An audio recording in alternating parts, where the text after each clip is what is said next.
Thank you for watching, liking, commenting, sharing, and subscribing right now. Hello world, I'm Chris Pirillo, and this is my review of the Samsung Galaxy Note 2. This product was provided to me by T-Mobile, and I'm very grateful for that.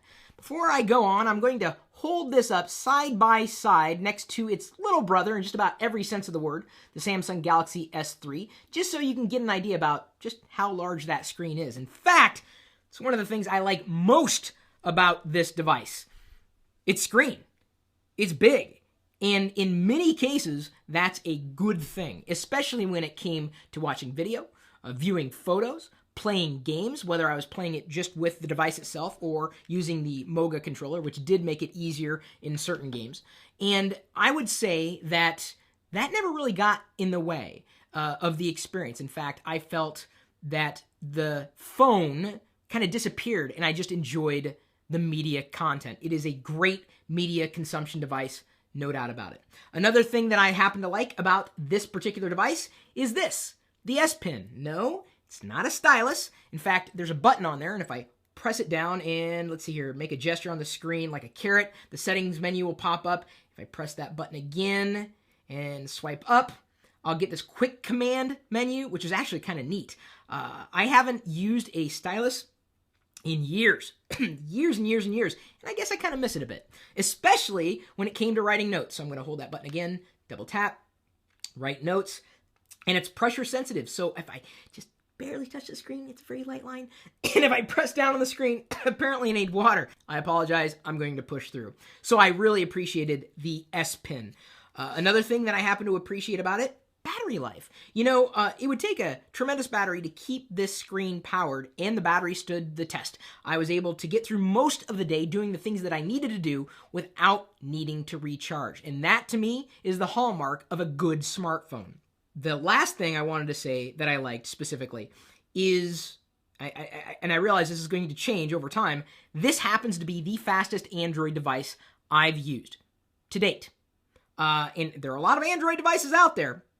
This was fast. It was definitely faster than the Galaxy S3.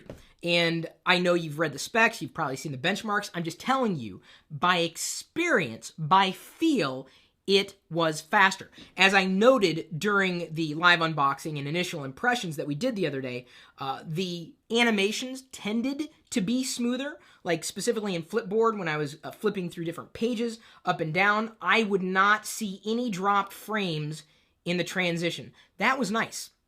I really appreciated that. Had not seen that level of performance in an Android device to date. And that's by and large. It's been a good experience. So now that I've said that, let me go ahead and tell you what I didn't like. And again, my experience may not mirror yours. It's just been my experience. I'm telling you what I like and what I didn't like. This phone seemed to buckle under processing. If there was too much happening at any given time, like right now, I've got a lot of, I would say, notifications on the screen, and that animation is dragging. That's like dropping frames left and right, scrolling up and down. That's just not clean experience. I did not like that. I don't like that at all, no matter what the device happens to be. So it's got a fast processor inside, but when there's a lot of things happening, if the software hasn't been optimized, you get dropped frames.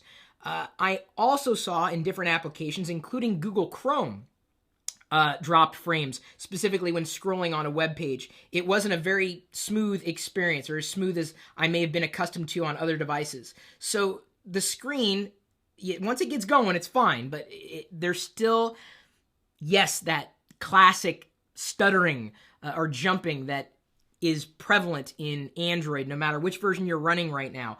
You may not see it.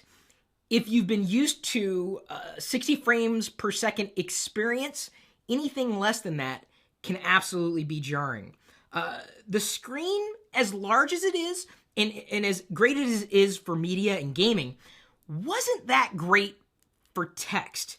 It wasn't very sharp, or as sharp as I would have hoped it to be. Not to mention, and I don't know if it's really going to translate well on camera here, but the animation of the text that's scrolling, it's kind of flashing. I have no other way of describing that other than to say that it's just not a very smooth experience. The frame rate is not there to make it not seem like I'm staring at a computer screen, specifically when I'm looking at text. The photo and video, yes, it's a great camera, absolutely, no doubt. But the images and the videos just didn't quite capture the colors. They weren't as true to life as I would have hoped. They used the same camera, or pretty much the same camera, in the Samsung Galaxy S3 as well as the Galaxy Note 2. So if you've seen samples from this device, you would have seen samples from this device. They're pretty much the same thing. They were good, they just weren't great. So the bottom line, if you don't mind those caveats that I mentioned, the lag, some amounts of stuttering, and in other parts also getting good performance, it is a recommended device. As I said, it has been the fastest Android experience that I've had to date.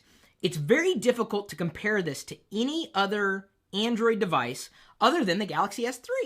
And I'm going to do my best to, in a separate video, compare it with an iPhone, but I just don't think that's really fair to either device because this stands well enough on its own, or specifically when you're comparing it to something that you should be comparing it to, a Samsung Galaxy S3. I really like the device. If I had a choice between these two, yes, I would absolutely carry around a Galaxy Note 2. Is it worth upgrading? If you would like to use the stylus, yes. If you want to live on the bleeding edge, yes. If you want a larger screen, yes. This is recommended if you want to upgrade from this device to this device. Should you upgrade outright? That's completely up to you. My experiences are my own. You should look at other reviews. You should see the device yourself in person. If there was something that I may have missed, it was not intentional. I can't cover everything. But I hope that I covered this well enough to help you make up your mind.